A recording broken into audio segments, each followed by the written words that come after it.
Hi, everyone. I'm Scott Branley. And I'm Alicia Coakley. Every member of the church has a story to share, one that can instill faith, invite growth, and inspire others.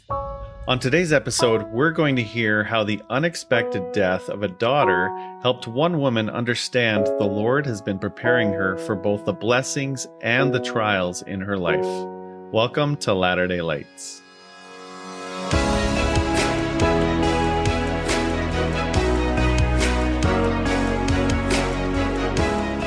Hey everyone, welcome back to another episode of Latter-day Lights. We're so glad you're here with us today, and we're really excited to introduce our guest, Mariann Gudac. Mariann, how are you doing today? Doing good. Thank you. Well, thanks so much for reaching out to us and being willing to share your story. I know today's going to be a little more of a hard story to share. And I know that is definitely not easy, but I think it's super, super important, especially as members of the church, to know how to navigate grief and the gospel. And so I really appreciate you coming on here and being so open and just sharing what you've learned through this whole experience. But before we get to all of that heavy stuff and beautiful blessings and all of the things that you're going to share today, we would love to know a little bit more about you and your family and what you do and where you come from and all the good things. Well, I guess I should start at the beginning. I was born in 1961. I live in Vernal, Utah. I have two amazing kids and a really great husband. I have 3 grandbabies. I'm an artist. I love to paint and draw, and this community that I live in is a beautiful community. I was just talking about this balloon festival that we had this weekend, a hot air balloon festival, and I think all of Vernal was on Main Street, and it was just really great. So that anyway, is so cool. I live in a beautiful place. That's awesome. We're close to Flaming Gorge Reservoir. We're about 30 miles from Colorado and about 45 minutes from Wyoming. So it's a great place. Yeah. We're going to have to visit for sure. Yes. Dinosaur land is what they call it, because we have dinosaur fossils here. Oh, okay. Is that where, do you guys have like the petroglyphs and stuff too? Yes. Okay. Yes. Okay. I might have actually been through there before, and we might have stopped if it's the same place. But I mean, I guess that's over in all, like, not all parts of Utah, but more southern Utah, right? Anyway, there's like central and southern Utah. There's like a lot of dinosaur fossils and petroglyphs and stuff. Yeah. That's really cool. And I guess they're finding them down in Moab and St. George. They're finding them all over. So that is so cool. Anyway. I love it. Yeah. So I grew up in the 60s and the 70s. I feel like it was probably the greatest era in all of history. the best music. I concur. The Brady Bunch, the groovy peace, love, and rock and roll and all that stuff. It was really a great time. We rode our bicycles all over the place and never really worried about anything. And so my childhood was, I would say, when I hear a lot of people talk about their childhoods, I feel very, very blessed that my childhood was pretty amazing. And I think it really helped to give me the foundation that I was going to need as I got older. Wow. Amazing parents, raised in a very active LDS church setting, grandparents close by, cousins, magical Christmases, all the, Norman Rockwell type of stuff. And cool. feel like just very, very blessed. Awesome. Yeah. Well, that sounds wonderful. I love that. Very cool. I wrote a couple of notes down, and so that I can just kind of look at them. But my dad served in World War II. He served in the Navy on the Bella Gulf. He never really talked too much about his military experience. My dad was he was a very humble man. But he did talk about that after they bombed Hiroshima, they went onto the island, and he said how sad it was because the island had been completely obliterated. I mean, it was just devastation. And they wanted the servicemen to go onto the island and I guess just check things out. And I remember my dad saying, you know, they had kind of been brainwashed to hate the enemy. And when they went onto the island, it was mainly just women and children because most of the men had been killed. And their homes had been destroyed and burned, their fields and their food, and they were hungry. And he just said how extremely sad it was, and that the commander of the ship told all the servicemen to go back onto the ship and to gather all the supplies that they weren't going to need to get back to the United States and take it onto the island and share with the people that were there. Wow. Anyway, I have a lot of, I have brothers that served in the military, and anyway, so I feel very blessed, you know, for the family that I'm in. That's a cool story. I was going to say, we're probably going to have you on for a lot more stories. Cause like, I'm like wanting to hear more about this and that. Well, I'll just tell you something really interesting about that I wasn't going to say, but, when my mom passed in 2000, she passed away very suddenly, very quickly. It was from a blood clot, and it went into her heart and lungs. And like literally, it was like she got to the hospital. I got a phone call to get down there, and she passed. There's kind of a story with that too, but I won't go into that. So anyway, but my dad, we had about a week with my dad before he passed. And it was one of the most beautiful experiences I've ever had. He literally was being taught the whole entire week. Like he was in and out of consciousness, but he was being taught, and he would actually like put his hands up to the ceiling, and he would say to whoever he was talking to, teach me more. I want to know more, teach me more. And so, but one of the experiences, while I was sitting there with him, is that he started talking to some men, and he was kind of looking up at the ceiling. And I said to him, "Who are you talking to, Dad?" And he said, "Well, those are my military buddies. I haven't seen them since I was in the military."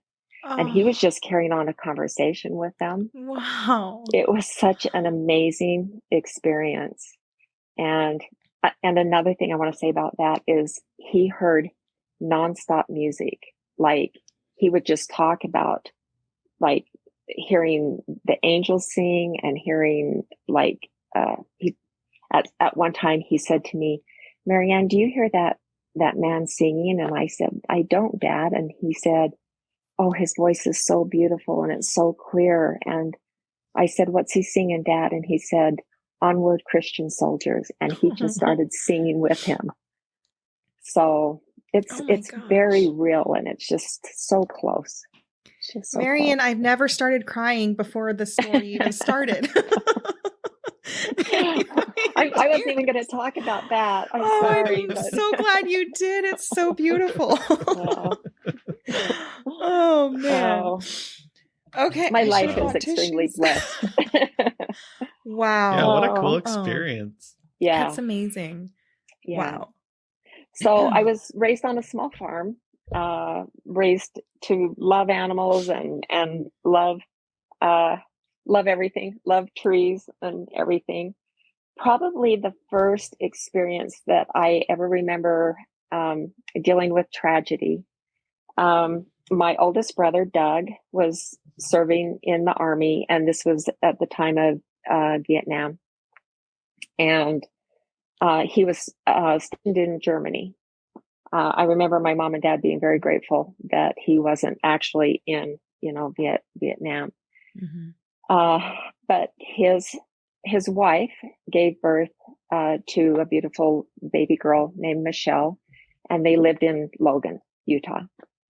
And so when Michelle was about 3 months old, Doug had never seen Michelle and called Margaret and said that the military had said that he could actually have Margaret and the baby come over to Germany and live on the base with him.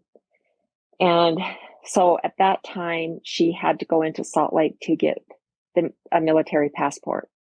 So she loaded up the baby and her sister. And they had this little car. And at that time, car seats weren't real prevalent. And so they put her in a bassinet in the back seat. And on the way home, coming home from Salt Lake, it had been raining. And what is that canyon? Is that Sardine, Scott, that goes from Logan to Salt Lake? Anyway, it's I think so. It can be kind of treacherous. Mm-hmm. And anyway, like I said, it had been raining, and a car that was going too fast came around a corner and spun out and slammed into Margaret's car. And the baby, Michelle, was thrown, and she was killed.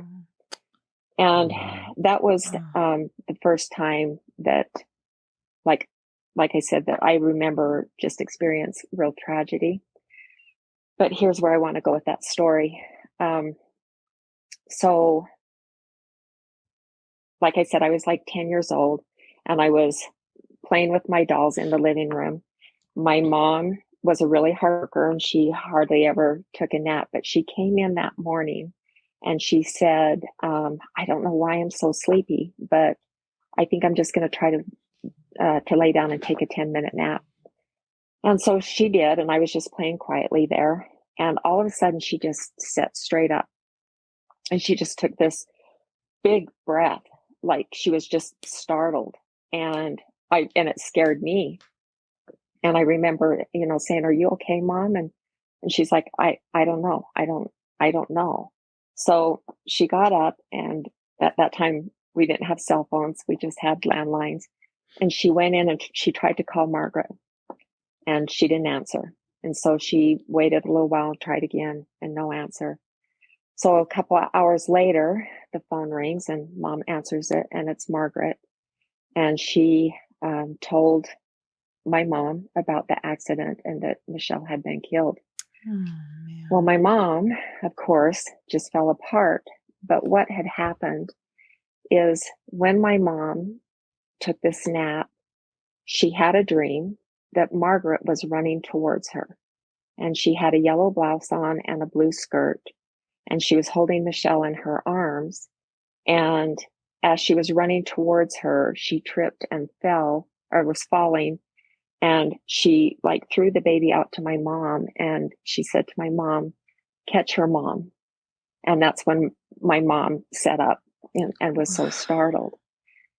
So the interesting thing we found out after that is Margaret was wearing that blue skirt and yellow blouse when this accident happened. Wow. And, being 10 years old, I didn't really understand any of that. I didn't really understand the Lord's hand in preparing my mom. And as I kind of go on with my stories, I'll kind of give you my thoughts. Okay. Well, why don't we officially put you in the hot seat? Okay. Yeah.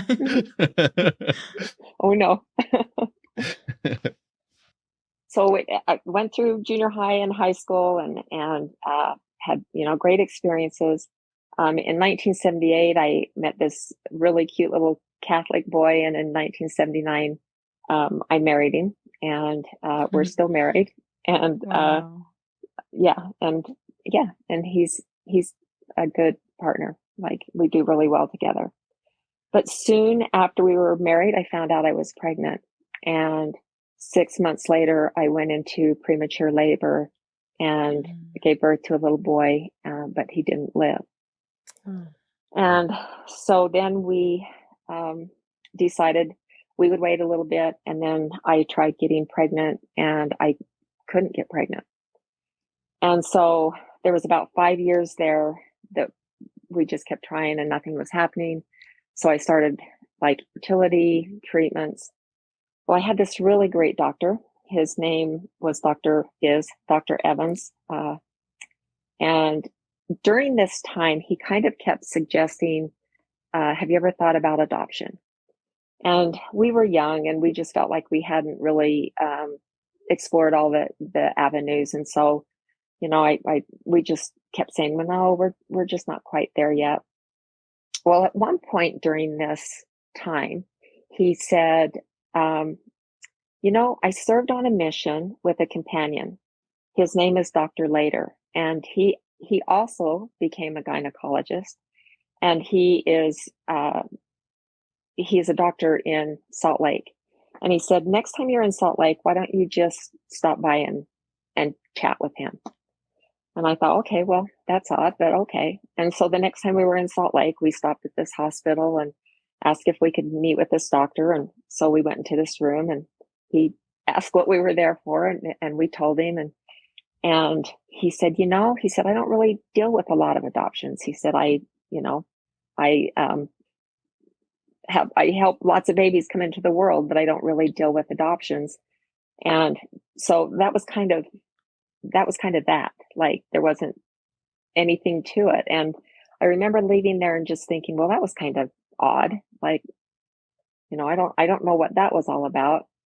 Right. So then we go a few more years, and we start really getting into like the infertility stuff, and I get pregnant, and I carry this baby about 4 months, and I again go into premature labor, and I give birth to a little boy and lost him. Oh my gosh. So after that, they found out I had a medical problem, and they call it a bicornea uterus or a rabbit ears uterus, and it's where you have a petition in the wall of your uterus, and so it's hard to carry a baby full term. So they did surgery, and I waited about a year, and I got pregnant, and at about 7 months, I started to hemorrhage. And there was a doctor here in Vernal, and he was able to do a cerclage where they tie the cervix shut. But when he did that, he didn't put me on antibiotics, and I ended up getting staph infection. And the staph got into the bag of water with the baby. And so I went into labor, and they life-flighted me to Provo, and they took him cesarean, and he lived for 23 hours. And so I have three little boys waiting in heaven. But I was so devastated after that, losing that baby. And I just remember saying to my mom, you know, there's nothing good that can happen from this. And I remember my mom saying, you know, hon, there's always a silver lining. And I just remember thinking, like, what? Like, how can there be a silver lining, you know, to this? But anyway, let me see where I'm at here. So we decided that we're going to try to adopt. So, being two different religions, at that time, it was really difficult to adopt. We went to LDS services, and we couldn't go through them because you both had to hold a temple recommend. We couldn't go through Catholic services because you both had to be Catholic. So then we started kind of looking at, you know, like social services, that kind of stuff. And actually had a woman from social services that came into our home to do a home study and told us that no one would ever want to give us a baby. Really? Because we'd been married 9 religions. Yeah. Because we'd been married 9 years at that point. And she just said, she turned around and she said to us, I strongly suggest that one of you change your religion, because no one will ever Wow. want to give you a baby, be in two different religions. And And this was what, the late 80s then? Around this time? Early um, 90s? it would have been late 80s. No, yeah, late 80s. And That so, is yeah, it was baffling to me. Like, wow. devastating. I don't think I think that was probably the lowest point that I had ever been in my life. And Mhm. till that point. So anyway, we found a place in Salt Lake that, uh, it was called Children's Service Society, and we put our papers in with them. And they told us, well, you're looking at maybe 2-3 years if any, if you get one, because so many people are wanting to adopt. And so it was feeling pretty hopeless at that point. And then about 2 months later, we get a phone call from this Dr. Later, who we hadn't talked to for years, right? I had lost 2 babies, since we had talked to him. And he said, I don't know why I was thinking about you, but I just wondered, have you ever been able to get a baby? And I said, no. In fact, I've lost 2 babies since. And he said, I have a friend who has a friend that's an attorney, and I just feel like you need to get a hold of him. An attorney that does adoptions. Sorry. I just think you need to get a hold of him. And so, I thought, well, it's not going to hurt. So I called him, and he said, send me your papers. I've got file cabinets full of, people that want babies. And sorry, I'm losing my train of thought here. Okay. They, just send me your file. So we did. We sent the file to him, and just thought, well, we'll be really lucky here if we ever hear from him. Right. About 3 months later, we get a call, and he said, I had a young gal that came in. The birth father doesn't want anything to do with this. She went through our file cabinet, and she picked you and your husband out to be the parents of her baby. Wow. And it just went so smoothly. Like the whole adoption process, it couldn't have gone any smoother. And I was scared out of my mind. Like, I just thought, this is never going to happen. She's going to change her mind at the last minute, and I'm going to lose another baby. But anyway, it just went perfectly. Where I kind of wanted to go with that story is that I was probably in like junior high when Dr. Evans was serving his mission with Dr. Later. And it took all that coming together in order for this path to take place. Does that make sense? Yeah. Right. For them to serve on their mission together, for them to take the career paths that they did, for them to both be involved in my life, and then for this adoption to take place. Right. Well, and for them to both be inspired to do what they did. Right. Yeah. Exactly. Right.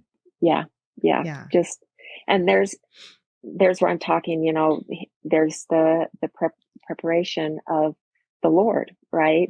That he's preparing. He's constantly preparing. Like, he's in our lives every minute of our lives. We just don't see it. And he's just preparing the way.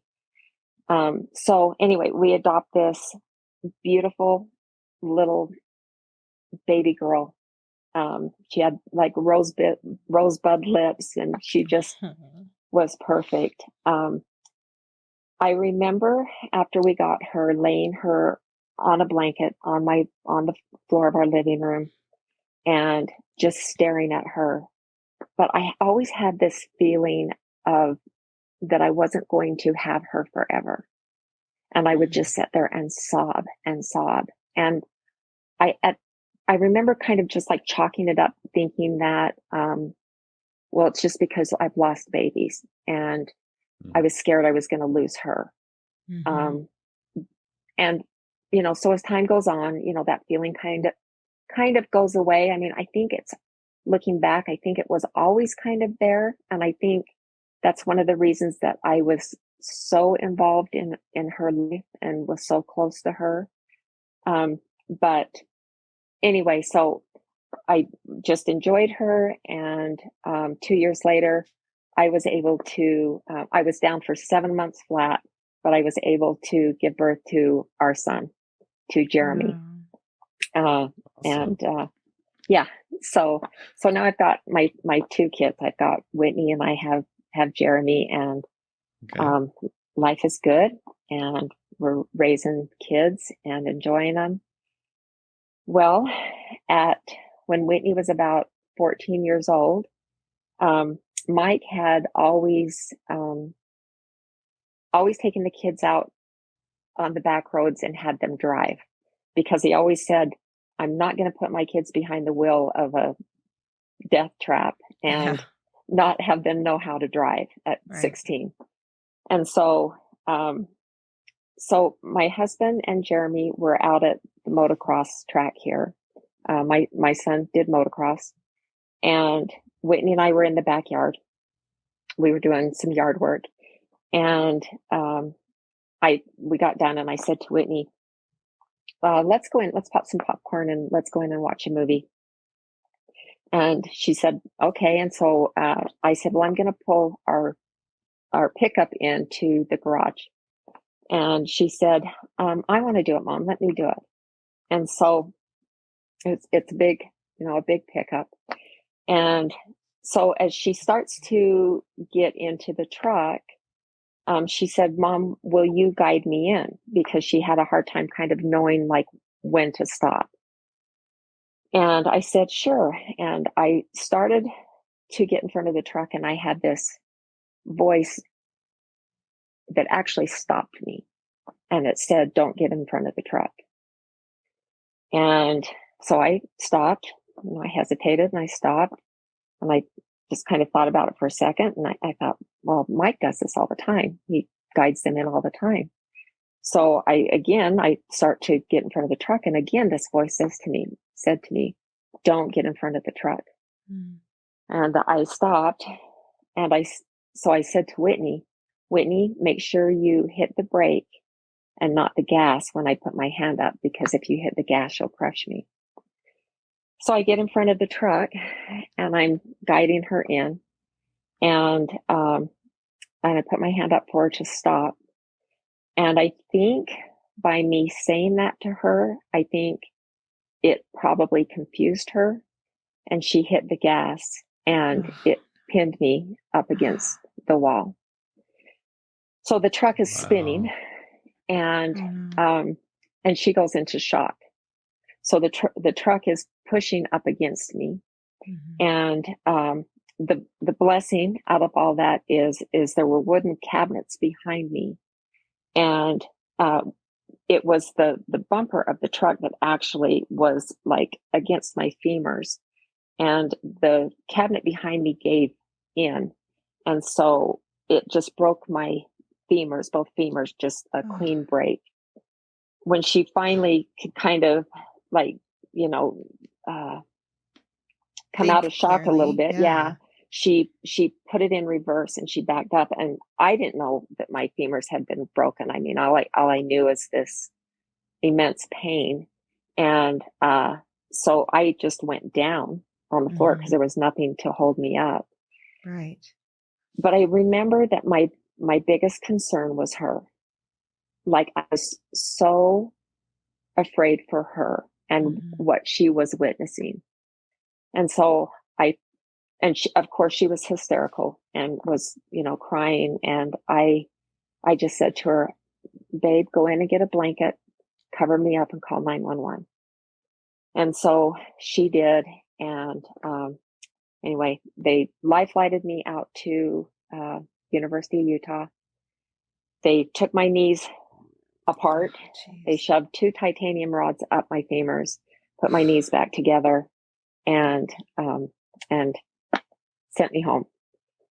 So Wow. it was probably maybe a couple weeks after that, my knees started to stiffen up.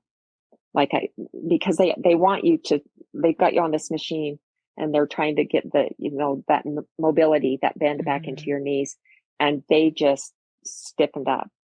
So my husband called the surgeon out to the university, and he said, well, I think what's happened is she's just built up all this scar tissue. So bring her out, and I'll manipulate them and break all that apart. So I had a history of blood clots. And so when they did the surgery to put the rods in, they put me on blood thinners. So when he manipulated my knees, he didn't take into account that I was on blood thinners. So he was extremely pleased with what he'd done. He told Mike, he said, boy, I cranked those and I heard them pop and crackle, and I got it, got those to a 180 and sent us home. And as we're coming into Vernal, my knees are like this, and they're full of blood and just horrendous pain. And so Mike drives immediately to the emergency room here in Vernal. We have this amazing emergency room physician named Dr. Nielsen. And he said, yeah, well, she's bleeding out because she's on blood thinners. And, he didn't take into account that I was on these blood thinners. And he said, so we'll need to give her some synthetic vitamin K, which will thicken up her blood, and then he'll start drawing the blood out. So they put an IV in, they start putting the vitamin K in, he gets the syringe, he's starting to draw the blood out. And I start to shake violently, and I can't breathe, and I can feel that I'm bleeding. And to describe what it's like was, I felt like I was sinking, like I was sinking down into the bed, and the bed was kind of coming up around me. And as I was sinking lower, all of a sudden I was up above, and I was up like on the ceiling looking down. And I could see everything that was going on. I could see me laying there. But I could see the nurses and the doctors, and they were frantic.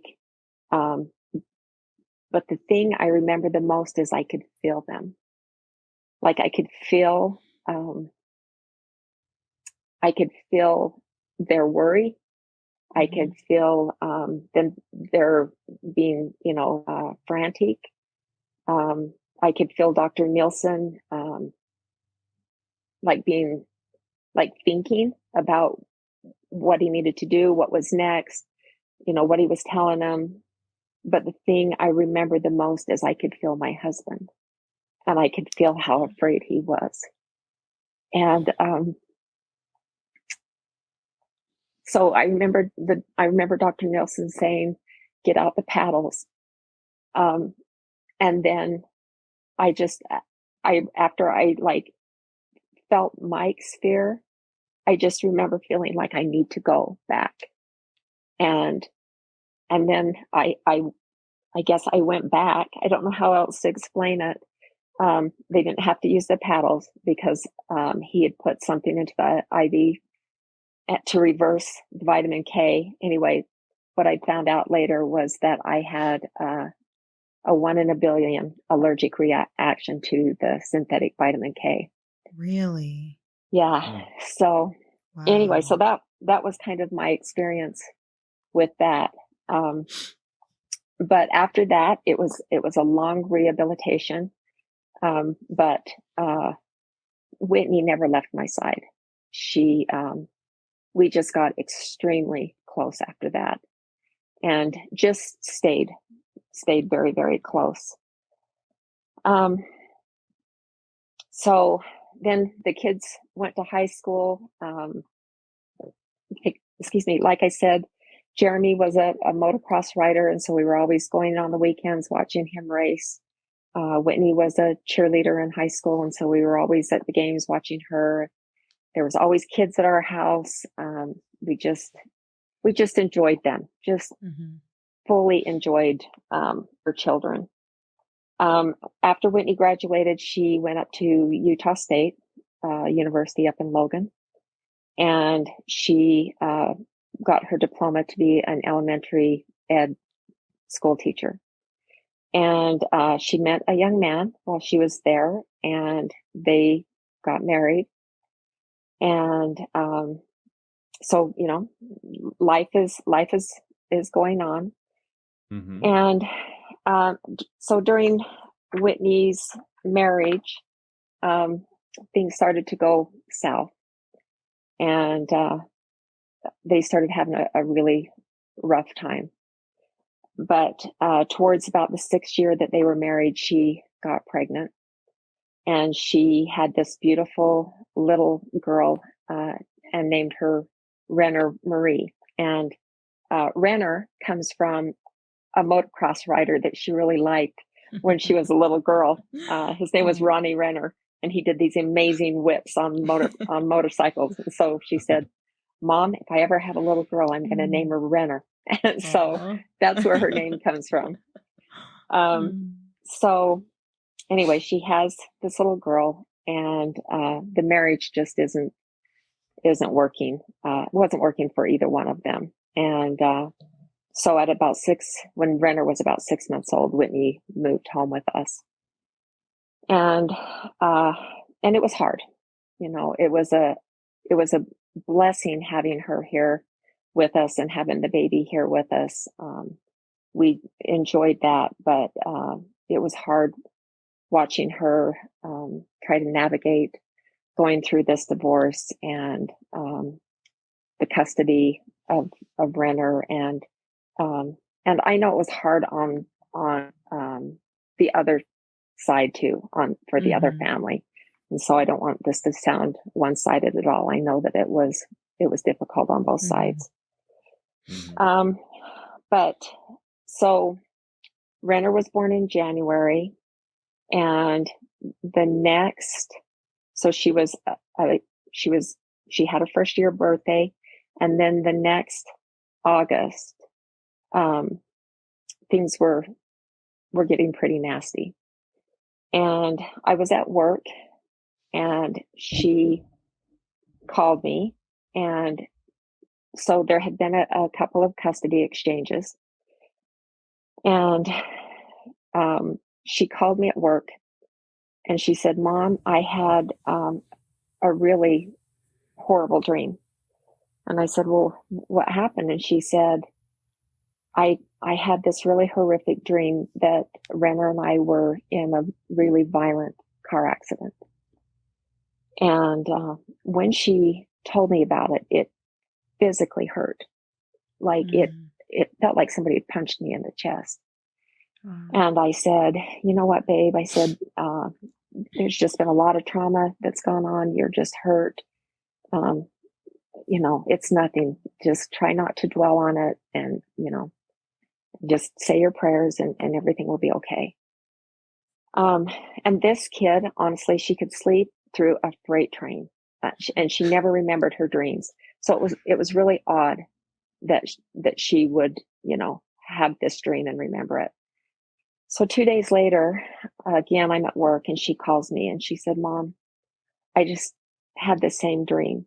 And she said, it actually sat me up in bed. And she said, it was so violent and so horrific. And I just said to her, "Babe, you know, this is just stress. You know, try not to worry about it. It's, you know, we just need to pray, and everything will be okay." So she was supposed to, on October 15th, her and her husband were going to meet for the final custody hearing and divorce. Well, after the second dream, she was really upset for a little while, and then she just started to receive like this amazing peace. Just, it's almost like she was just, I don't even know how to explain it. Like she was just peaceful. Mm-hmm. And she started telling everyone that if she could hold on till October, that she would be okay.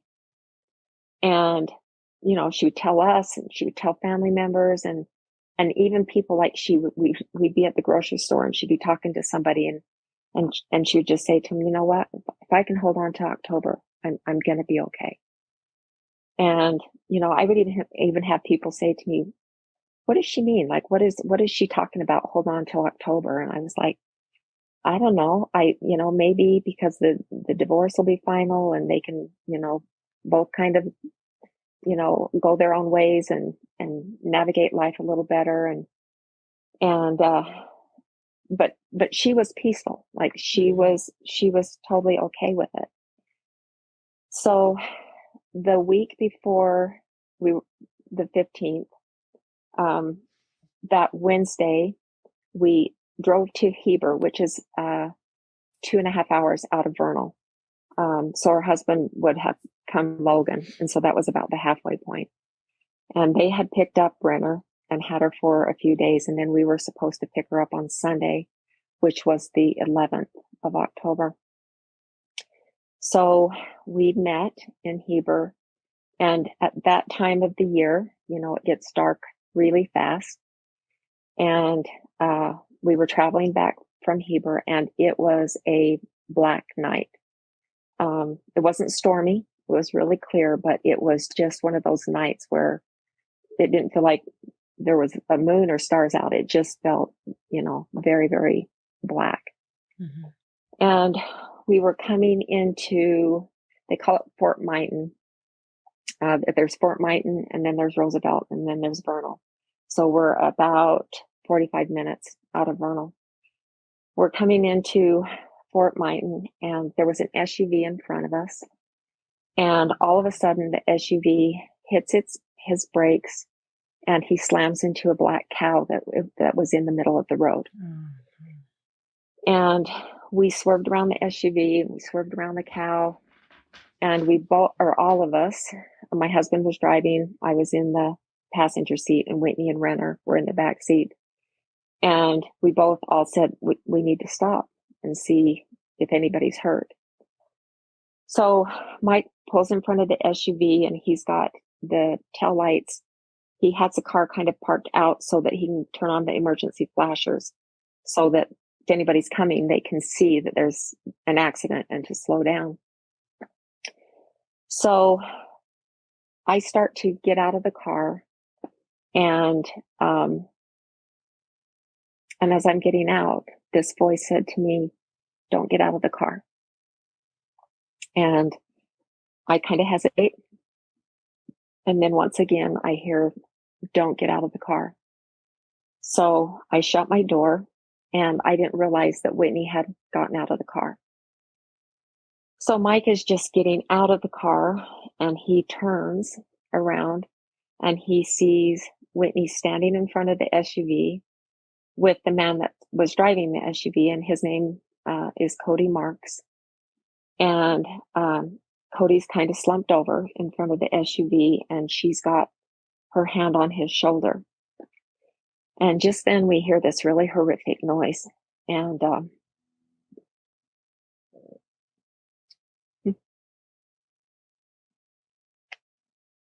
there was a distracted driver that was going way too fast, was on his cell phone. He's in a pickup, and he's pulling an enclosed trailer with a race car inside of it. And he doesn't slow down.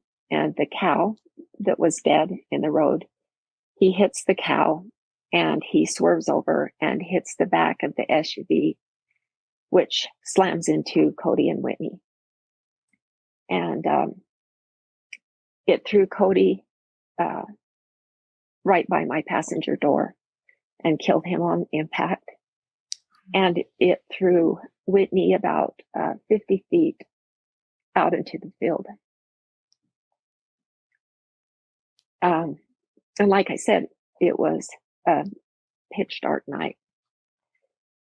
And so Mike goes running out into the field, and he's screaming at this man to help him find our daughter. The man gets out of his truck on his cell phone, and whoever he's talking to, he's talking about his race car, that it's possibly wrecked in the trailer, and he's just walking around. He's just talking on his cell phone. He doesn't help Mike. He actually walked towards the car. He looked down at Cody's body, and he just walked off. He didn't check him. Oh my gosh. Nothing. So interesting thing is, before we left to go to Heber, as we're getting into the car, Mike just happened to look over on the counter in the garage, and he has this headlamp that he wears on his head that, when he's outside doing projects. Mm-hmm. And he just happened to grab that. And there was also a blanket there. So he grabbed the headlamp and the blanket, and he threw them into the trunk. Mm-hmm. So as he's out in the field, he can't find Whitney. So something says to him, get the light. So he runs back to the car, and he opens the trunk, and he gets the light, and he runs back into the field. So during this time, I'm hysterical, and I'm, I don't know what's going on. Like it all happened so fast that I'm not sure what's going on. And I think I probably went into some kind of shock, and Mike, had yelled at me to call 911, and I was trying to get my phone open, trying to put the code in, and finally got 911. I'm talking to the operator, and I'm screaming, at Mike to find Whitney. And, it's just one of those nightmare scenes, that you see in the movies that you just don't think can possibly happen. And I'm talking to the 911 operator, and she's asking us where we're at. And I'm trying to explain to her. And so anyway, this car pulls up, and it's so where Fort Mighton is, it's on the Ute Indian Reservation. And so two Native Americans get out of this car, and they walk up to the car. And I was so grateful. The one man puts his head in the car, and he just kind of takes my arm, and he said, just hold on to me and don't look out at the car. Oh. And the other man walked over to the trunk and found the blanket, and he got the blanket and brought it over, and he covered Cody's body. And so Mike's out in the field, and by this time the highway patrolmen are coming, so I'm able to get off of 911, and I called Jeremy, my son, and so they jump in their truck, and his little wife Maddie was 7 months pregnant, and they're driving, to the accident. And Mike finds Whitney's arm, and she had been thrown so hard that she was literally completely pushed underneath the dirt. So he pulls her out from underneath the dirt, and she's got a faint heartbeat. And so by this time, here's the highway patrol. Here comes the ambulance. My son gets there just as the ambulance does. They load Whitney up into the ambulance, and Renner is in her car seat, and this whole entire time is not making a peep, nothing. And one of a woman had stopped. She actually got Renner out of her car seat and had put Renner on my lap. And I know that either the Savior was with her, or her mom was with her. Because this baby girl didn't make a peep. the whole entire time. So we go to the emergency room in Roosevelt, and this is at the time COVID is rampant. And so they're not very kind at the hospital. You know, they've had enough, you know, but they won't let us back to where she's at. And you know, I keep telling them, you know, I need to get back there with my baby. And finally he said, the nurse comes up and he said, we've called Life Flight, but I don't think she's going to make it, so you can come back. So we went back, and she had coded twice in the ambulance, and she was coding again. And I remember the doctors on top of her pumping her chest, and I was just screaming at them to not let my baby die, and just begging the Lord to please not take her. And I was begging someone to give her a priesthood blessing. And one of the EMTs had some oil in his pocket, and so he and one of the doctors started to give her a priesthood blessing. And they called it. She died.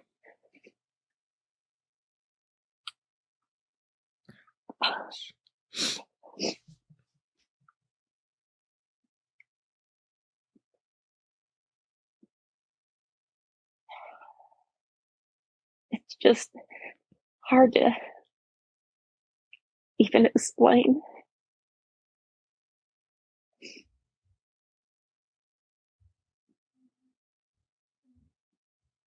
What it's like.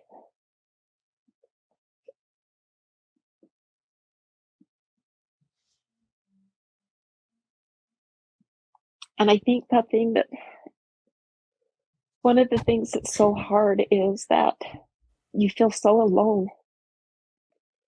And I just remember asking God, like, where are you?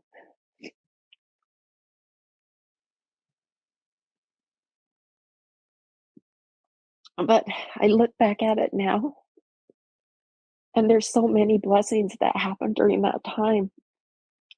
We had this window that just opened, like right at that time. They weren't doing funerals before that. And we were able to do a funeral. And there were over 500 people at her funeral. And right after that, things closed up again. It was a miracle, really. Just things like that. The whole community just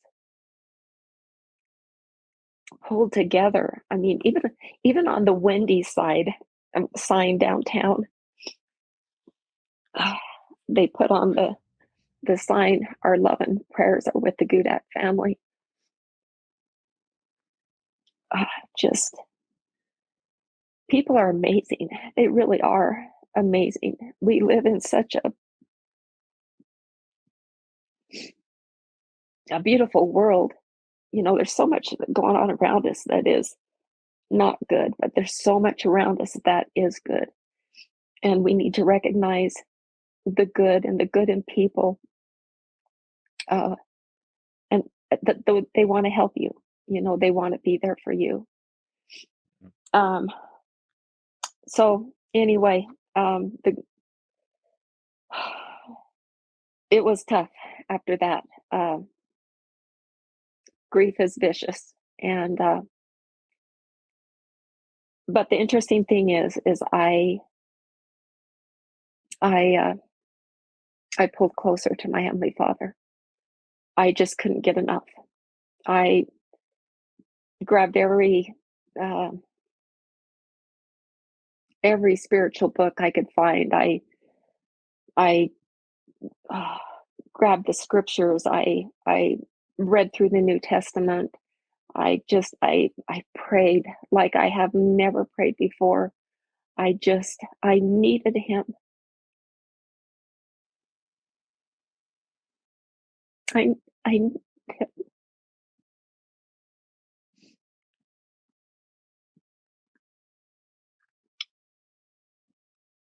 and looking back at it now, I know he was there every minute. Even those times I didn't feel it, I know he was there. I don't know how I would have got through this without him, and how I still need him. Yeah. Isn't that interesting how we look back and we don't necessarily see him in the moment, but we look back and we see him all throughout. All throughout. He never left me. Yeah. Let's see, that happened in October. The next July, Mike and I had to go to Salt Lake, and we always have to pass the accident site, and it's tough, right through there. Mm-hmm. And we went through it, and this is just out of the blue. Mike said to me, "Have you ever considered being a life coach?" And I said, "No, not really." And he said, Mariann, he said, "I think it would be really good for you. And I think you'd be really good for other people." And so after he said that, I just thought a lot about it. And I thought, this doesn't sound that strange at all. Mm-hmm. When we got back home, I looked into a school, and I dove in, and about 3 months later got my certification to be a wholeness and wellness life coach, with the emphasis in grief and trauma. And I would say that with my Savior has literally saved me. It has given me a chance and an outlet to describe grief, and for people to have an understanding that everyone is different, and every relationship is different. Mm-hmm. And we all grieve differently, and it's all so individual, and it's okay. And it's okay to take as long as you need, as long as you don't let yourself end up in that deep, dark pit that you can't climb out of, because that's where Satan dwells. And that's where he likes to get his claws in. And that's when, we just need to call upon the Lord to pull us out, give us some light, give us something to hang on to. One of the things also is that I learned to forgive. And that has been probably the hardest of all the commandments. But it is the only thing that can release you from being the victim. Yeah. When you hold on to that, it's so heavy, and it just keeps you from being able to be the person that the Lord knows you can be. And so to be able to forgive and have an understanding that these people that were involved in the accident, they don't owe me anything. Mm. They've never, neither the farmer hasn't apologized, the distracted driver hasn't apologized, and that's okay. They don't need to. It's on them. It's their thing. It's their life. My life is my life, and I need to do what's best for me, and that releases me from being the victim in all this. And the other thing is that when we all have this understanding that in every circumstance in our life, we all hold a responsibility. And even though the responsibility was the negligent farmer and the distracted driver, it was our responsibility too, because we were the ones that actually made the decision to stop and help this man. And that was our responsibility in the accident. And I wouldn't change that for anything, because that's what we do. We stop and help people that are in need, right? Mm-hmm. Yeah. So I think with all of that, and where I want to kind of go back with the Lord preparing us, I remember having this talk with my sister-in-law, and I said to her, I don't understand why the Lord gave Whitney those dreams. And she said to me, you know, Mariann, I think he wants you to understand that he knows everything. He knows beginning to end. Mm-hmm. And he wants you to know that he is aware and that he is there, and he is there with you. I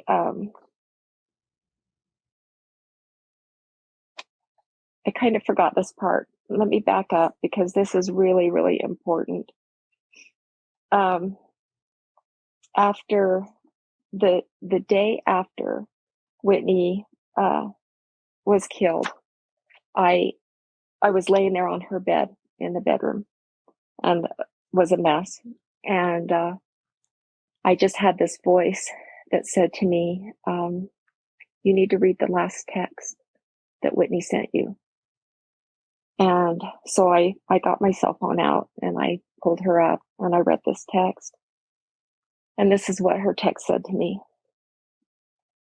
And again, this morning when I was praying, I keep thinking of a car crash, and I don't know why. And I think he is watching out for me. I just have to keep having faith in him. Wow. Oh. My gosh. Oh. So that's my story. Oh my goodness. The last thing she's texted you is she's gonna have faith in God. Yes. And we have that on her headstone. Wow. Oh. That's incredible. I apologize. I am a huge mess. And normally I am like a big talker, but your whole story is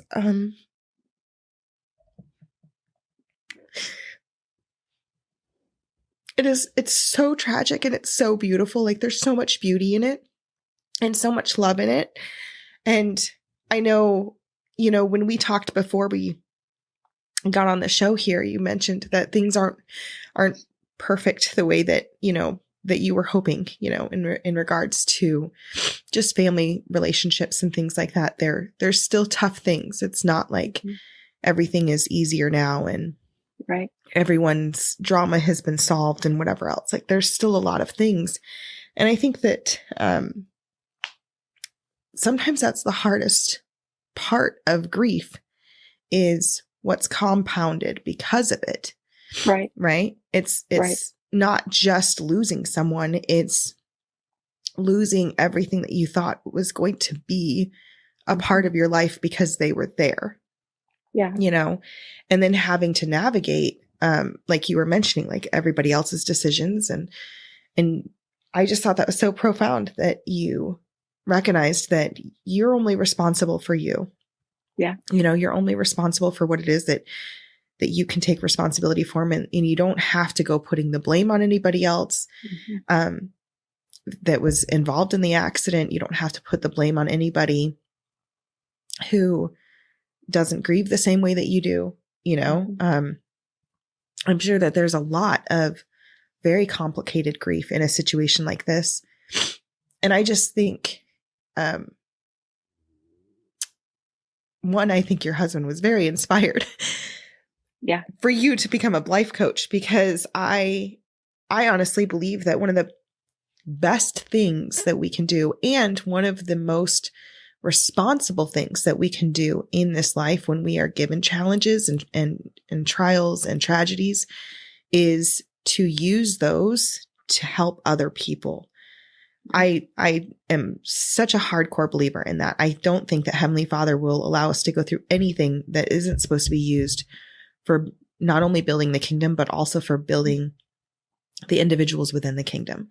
And I love that you did something with that, that you decided to not just stay in that dark place, right, where you had every right. Everybody could have totally justified you just being angry, especially because of your other losses that you had with your children and the things that you guys had gone through with that. But what an example of Christ-like love and diligence on your part to be here sharing your story and to take your story and to reach out to try to help others. My whole heart is so full right now. I can't stop crying. I'm going to need to have Scott take over the rest of this episode. Oh, well, it's just beautiful. I was thinking along those lines. That's so funny. We were on the same thought process. I was thinking that is such an interesting inspiration that your husband had to have you be a life coach, just because of all the experiences you've had. You have a unique gift that you can give others through your life experience so that they can have peace.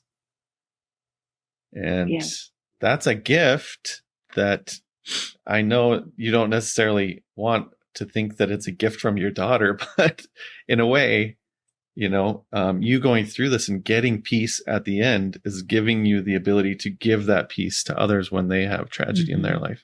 Right.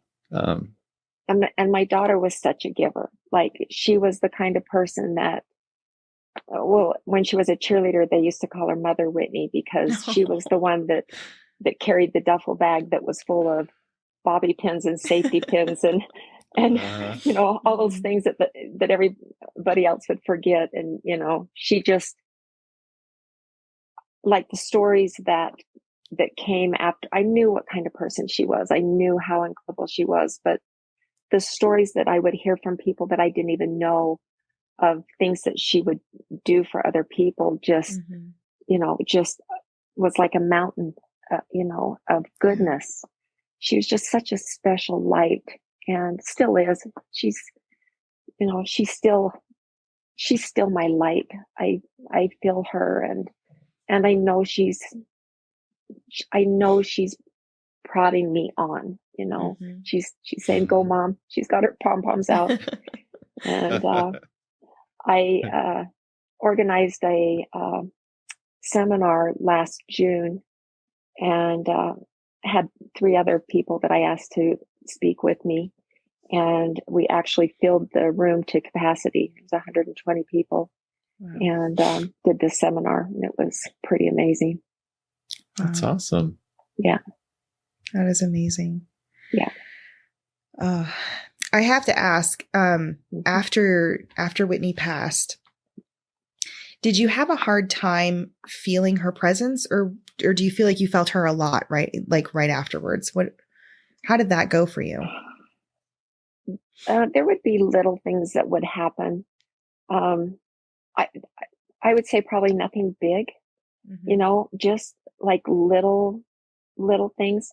And this might kind of sound weird, but I went into my family room one morning and went to sit down on the couch, and there was a little teeny, like this big white feather on the couch.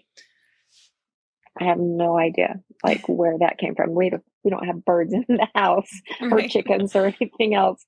So, and whether those things, I kind of feel like that the Savior knows that because we are human, because we are mortal, that sometimes we need something tangible.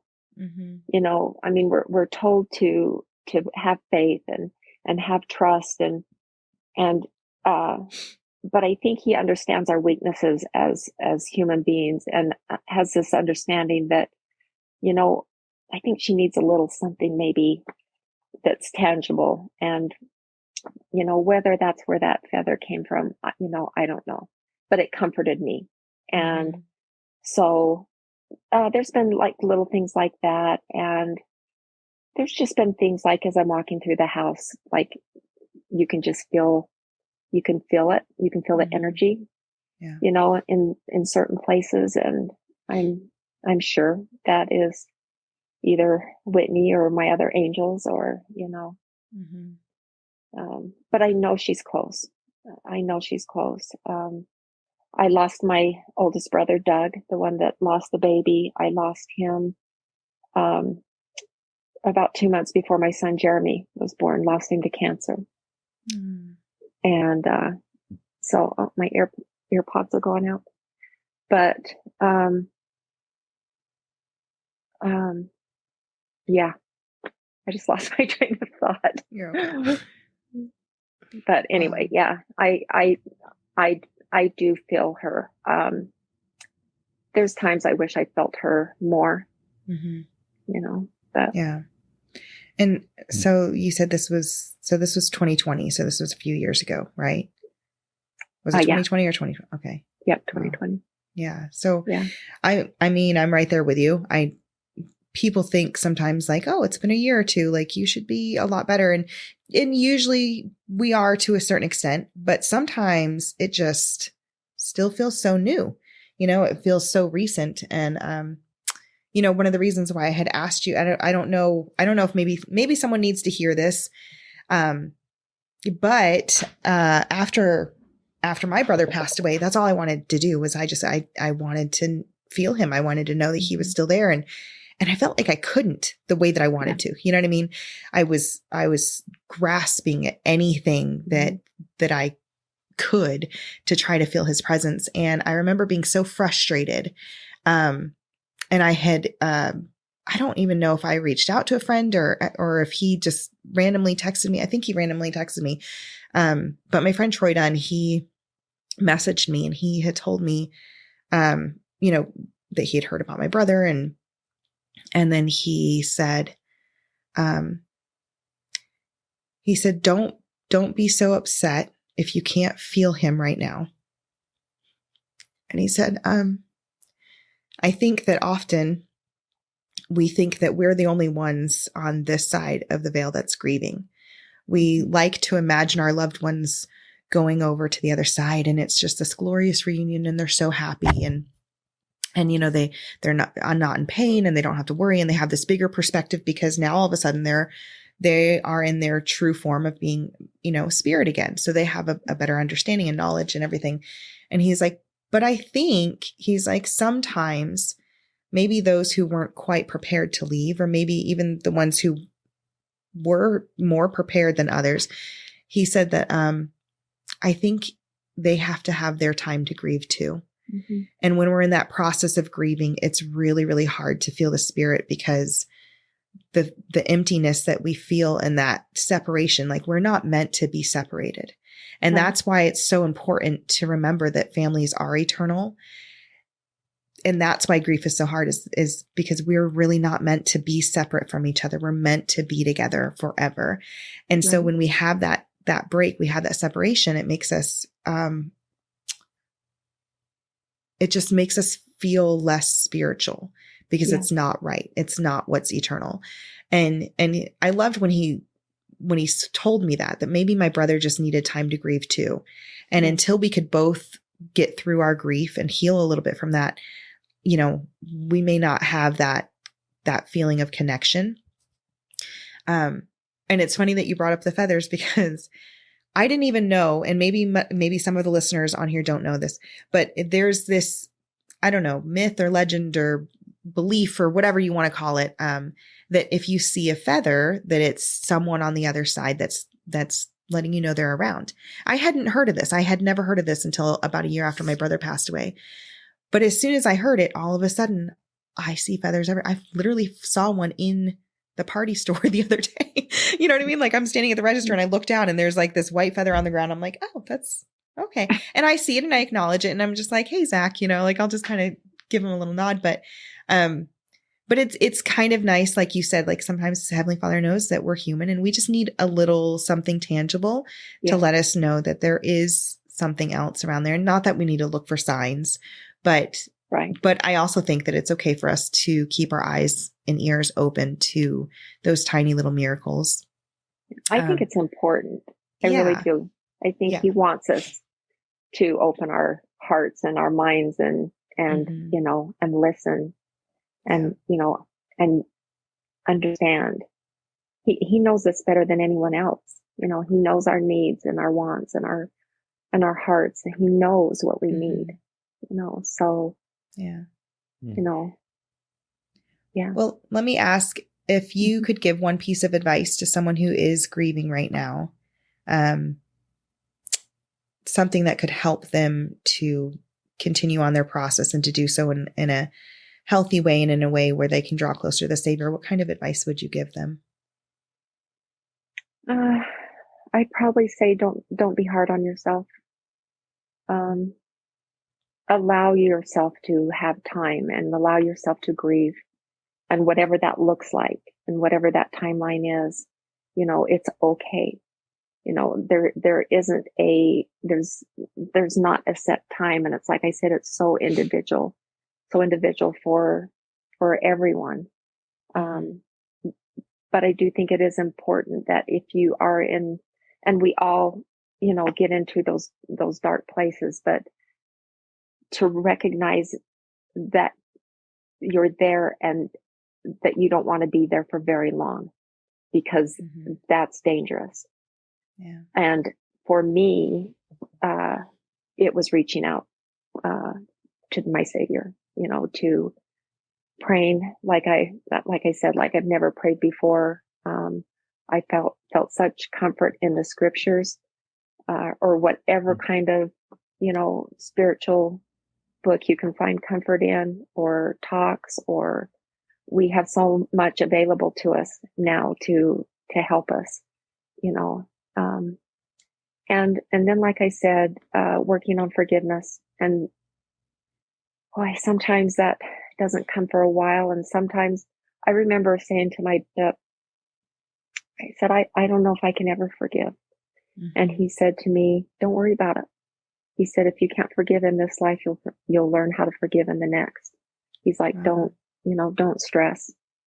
And I think him just giving me that permission kind of opened that up to like, okay, you know, I don't have to right this minute. I always kind of felt like, you know, we have these steps, like this rungs of this ladder to get to, you know, wherever we're going to get in heaven. And that if we don't do all these steps, we're not going to get there. And I think it helped me to have this understanding of, it's okay. Just work on what you can, when you can. And if you don't get it now, you'll have an opportunity in the next life. And maybe that's why I even shared that story with my dad, because my dad to me was one of the most perfect men on the planet, and had extremely close, loving relationship with his Savior. And yet he was still learning as he was passing, and was still asking, you know, to be taught more. Yeah. So, yeah. Wow. That's This has been an awesome podcast. Yeah. You've just got so many good stories and insights, and man, thank you so much for being here and sharing them all with us. Well, thank you. For real, we really appreciate it. Truly my pleasure. It's tough, you know, it's hard, but yeah, my daughter's got her pom-poms out. So, well, speaking of, are you taking new clients on? If someone was interested, how would they get in touch with you? They could email, or I do have a website. Okay. It's Mariann M. Gudac, and my name is Mariann M. Gudac, Gudac .com. So it's just MariannMGudac.com. Through there, or my email, or Facebook. Okay. Message me on Facebook. Okay. We'll be sure to put all of those links in the description. So if anybody is interested, you guys just open up the description from wherever you're listening or watching this podcast, and you guys can reach out to Mariann. So awesome. Yeah. And I do love it. I do love the life coaching. It's it shows you just have such a beautiful peace and light about you, you know, that even though you can tell that the hard is still hard sometimes, I guess I just look at you and I just see hope, and I love that so much. So thank you. Yeah, that's awesome. Thanks. Well, thank you for this privilege. Yeah, of course. You bet. Thank you back.